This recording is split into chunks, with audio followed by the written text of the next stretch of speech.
कि मुल्क में महंगाई है, और दूसरी तरफ ये खर्चियाँ जो मेरे ख्याल में जो खर्चे इस वक्त बानी पीटीआई के हैं, ये तो शायद आखिरी मुगल बादशाह के भी नहीं थे।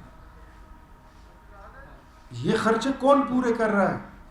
मेरे हमवतनों, आपको, मेरे पाकिस्तानियों, आपको सोचना होगा कि ये पैसे कौन दे रहा है। ये नेतन्याहू की तरफ से आ रहे हैं, ये इजराइल की तरफ से आ रहे हैं, ये इंडिया में बैठे पाकिस्तान के वो घुसपैठिए जो इस मुल्क की बर्बादी के मुंतज़िर है, या वो जो सरहद पार अफगानिस्तान में बैठकर अड्डे खोल कर बैठे हैं और पाकिस्तान की बर्बादी चाहते हैं। ये पैसे कौन दे रहा है? गवादर पोर्ट के ये दुश्मन है, सीपेक के ये दुश्मन है, पाकिस्तान की स्टेबिलिटी के ये दुश्मन है। इकॉनमी उठती है तो इनको मिर्गी के दौरे पड़ते हैं। ये लोग हैं कौन? ये हमें तय करना होगा, और ये इस कौम को सोचना होगा कि हमने किस रास्ते जाना है। एंड हमें एक लाइन ड्रॉ करनी होगी between black and white, right and wrong, pro Pakistani and anti Pakistani. हमें इसमें एक लाइन ड्रॉ करनी होगी। ये वक्त आ गया, और मेरे ख्याल में अब इसमें देर नहीं करनी चाहिए, वरना खुदा न खास्ता खाकम बदखन अगर ये मुल्क ना रहा तो हमारी सियासत, आपकी सहाफत, किसी का कारोबार नहीं रहेगा। जब भी कोई मुल्क डिफ़ॉल्ट करता है, ये मुल्क के डिफ़ॉल्ट के मुतमन्नी लोग हैं। ये सोचते हैं कि पाकिस्तान डिफ़ॉल्ट हो जाएगा। आपको पता है डिफ़ॉल्ट क्या होता है?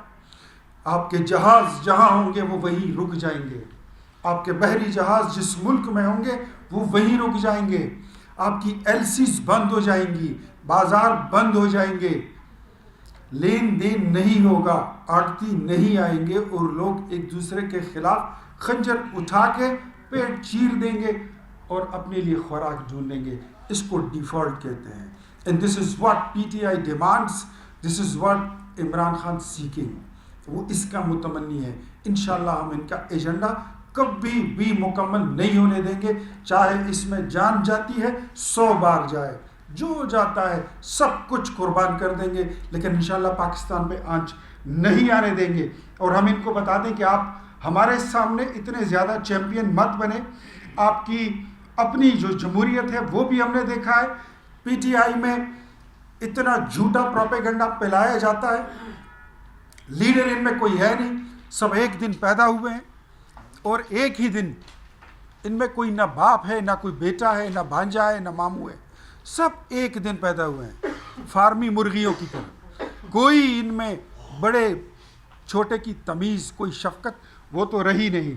और ऊपर से बात है तो जब भी ये कोशिश करते हैं तो ये सूबे को मरकज़ से लड़ाने की कोशिश करते हैं। इन्होंने पश्तून कार्ड बहुत गंदे तरीके से खेला कि इस्लामाबाद में पश्तूनों के ख़िलाफ़ क्रैक डाउन है, इस्लामाबाद में पश्तूनों को गिरफ़्तार किया जा रहा है। मुझे बताइए 26 नवंबर के धरने में इनके साथ सिंध से कोई आया, पंजाब से कोई आया? ये पिंडी इस्लामाबाद के लोग नहीं निकले। अफ़गान महाजिर कैंप, शमशतू कैंप और जलोज़ई कैंप से ये 5,000 रुपये दिहाड़ी पे लोग लाते हैं, और वो लोग जो यहाँ पे दंगा फसाद करते हैं, ये 10-15 लोग तो ये नाश्ते में खा जाते हैं। पीटीआई का कोई एहतजाज ऐसा नहीं गुजरा जिसमें ये 10-15 लोग खा नहीं जाते। ये इनका नाश्ता होता है। पता नहीं ये कितने सोच कर आए थे कि कितना हम लोगों को हम खा जाएंगे। इनकी पार्टी में इस वक्त कोई लीडर नहीं है। बुशरा बीबी अलग लीडर बनी हुई है, अली अमीन अलग लीडर बना हुआ है, उमर अयूब खुद को लीडर कहता है, असद कासर खुद को लीडर कहता है, शेर अफजल खुद को लीडर कहता है, सलमान अकरम राजा की जनरल सेक्रेटरीशिप को कोई मानता नहीं है, और बैरिस्टर गोहर के क्या ही कहना है। छोटे मियाँ तो बड़े मियाँ सुभान अल्लाह, बल्कि बड़े मियाँ तो बड़े मियाँ और छोटे मियाँ सुभान अल्लाह।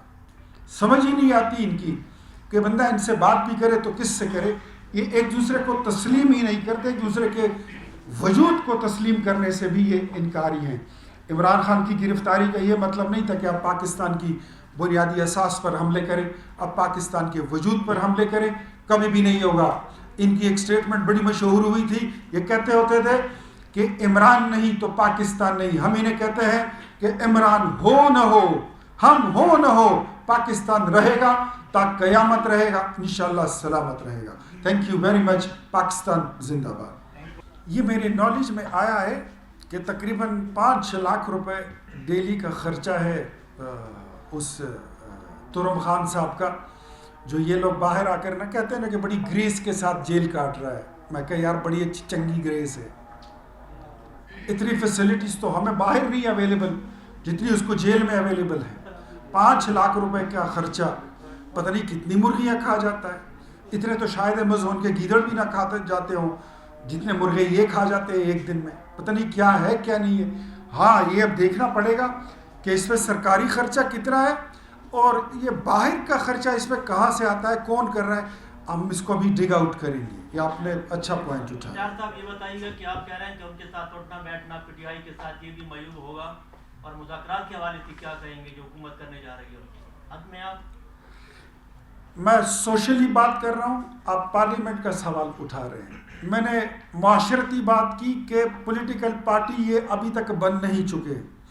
इनके लीडर को he couldn't learn how to behave like a political leader. PTI couldn't learn how to behave like a political party.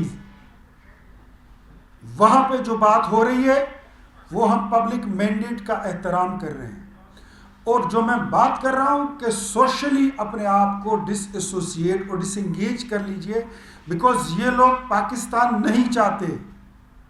ये पाकिस्तान के वजूद के लिए ख़तरा है। और ये जितने लोगों का मैंने नाम लिए हैं, ये असद कैसर, उमर अयूब, ये गोहर साहब, ये अच्छा वो दूसरा एक है साहबजादा, वो मुफ्त में बेगानी शादी में अब्दुल्ला दीवाना, मजलिस वहदतुल मुस्लिमीन वाले वो जो है साहबजादा हामिद रज़ा साहब, ये सब एक एक असम्बली की सीट की मार है। इनकी औकात यही है, इनकी कीमत ही यही है, इससे आगे कुछ नहीं। अपनी ज़ाती मफाद और एक असम्बली की सीट के लिए, अपनी मेमोरी के लिए इन्होंने पाकिस्तान को दांव पर लगाया है।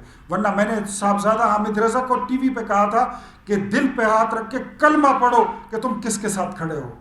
ये पाकिस्तानी है, ये पाकिस्तान के मुहिब्बे वतन लोग हैं, नेवर हलफ भी नहीं उठा सके और शो छोड़कर भाग गए। ऐसे लोग हैं। मैं यही कह रहा, मैं मेरी बात को शायद आप समझे नहीं, मैं यही कह रहा था कि वहाँ पर 150 लोगों की लाशों को छोड़कर उसको रोनते हुए ये इस्लामाबाद की तरफ आए।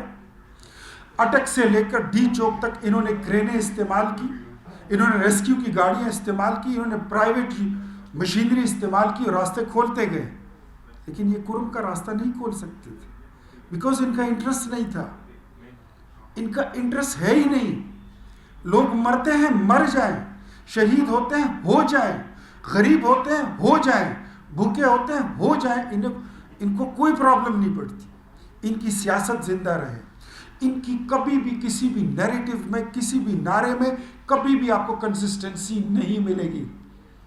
कभी ये शहनशाही ईरान का हवाला देंगे, कभी ये इनकलाबी चीन का हवाला देंगे, कभी इमाम खुमैनी का नाम लेंगे, कभी हिटलर का हवाला देंगे। आजकल कहते हैं कि देखती आंखों और सुनते कानों आपको रिचर्ड ग्रेनल का सलाम पहुंचे। जितने मसाइल मैंने आपको KPK के बता दिए हैं, उसमें आप इतने कंफ्यूज हो गए कि अब आपको समझ नहीं आ रही है कि किस मसले पर नुक्ता रखें, किस पे कलम रुक जाए। मसाइल इतने हैं कि आप खुद कंफ्यूज हो गए। और आप अंदाज़ा करें कि 12 साल से खैबर पख्तूनख्वा के लोगों के दिमागी हालत क्या होगा कि वो इसमें जी रहे हैं। बाकी सूबे शुक्र करो, पंजाब वालों 2-2 नफल अदा करो, कराची वालों बहुत बेहतर हो, बलूचिस्तान वालों आप भी बहुत बेहतर हो। हम तो we are standing, we are the citizen of the Khyber Pakhtunkhwa, we are standing in the middle of nowhere. हमें नहीं पता कि हम ज़मीन पर हैं कि हम मरीख पर हैं। हमारे वहाँ तो कोई निज़ाम ही नहीं है। और मैं आपको दावत देता हूँ, आप मेरे मेहमान बनिए, बी माई गेस्ट। मेरे पास ज़्यादा नहीं, 1-2 हफ्ते आप गुजार लें। आप आइए नौशहरा पेशावर में, आपको ज़रा घुमाता हूँ, आपको मैं वो बिली एंट्री भी दिखाता हूँ। अगर आपको नज़र आए तो तस्वीर मिल के खींचेंगे। मैं आपको जो BRT है वो भी दिखाता हूँ। आप मेरे मेहमान बनिए, मैं आपको पंजाब ले जाता हूँ। ज़रूर, मैं तो अगले हफ्ते जा रहा हूँ और आप मेरे साथ चलिए।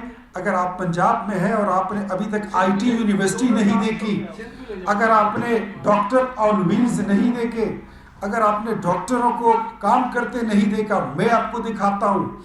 अगर आपने वहाँ पर स्टूडेंट्स के हाथ में लैपटॉप नहीं देखा, मैं आपको दिखाता हूँ। अगर हमने उनको बाइक्स दिए हैं, इलेक्ट्रिक बाइक्स आपने नहीं देखे, मैं आपको दिखाता हूँ। और चलिए मेरे साथ पेशावर, फिर आपको वो सेहत कार्ड दिखाता हूँ जिसमें बच्चों के अपेंडिक्स के ऑपरेशन होने के बाद उनके कार्ड से दिल की ऑपरेशन के पैसे निकल जाते हैं। आपको वो भी दिखा दें।